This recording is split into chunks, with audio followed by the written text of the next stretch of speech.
Bhavnagar session કોર્ટના ન્યાયમૂર્તિએ પરિણીતાને મરવા મજબૂર કરનાર પતિ અને જેઠાણીને 7 વર્ષની સજા ફટકારી। વરતેજ તાબાના સોડવદરા ગામે 1 વર્ષ પૂર્વે વર્ષાબેને તેમના લગ્ન જીવન દરમિયાન પતિ ભગવાનભાઈ જીણાભાઈ ચૌહાણ અને જેઠાણી અસ્મિતાબેન લક્ષ્મણભાઈ ચૌહાણ શારીરિક માનસિક ત્રાસ આપી પરિણીતા વર્ષાબેનને મરવા મજબૂર કર્યાનો કેસ સેશન કોર્ટના ન્યાયમૂર્તિ સુભદ્રાબેન બક્ષીની અદાલતમાં ચાલી જતા ન્યાયમૂર્તિએ પતિ ભગવાનભાઈ અને જેઠાણી અસ્મિતાબેનને કસૂરવાર ઠેરાવી 7 વર્ષની સજાનું ફરમાન કર્યું હતું।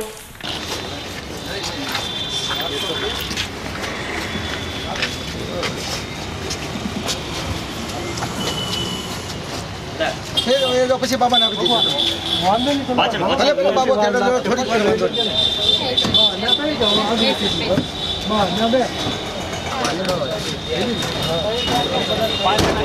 કેટલા છે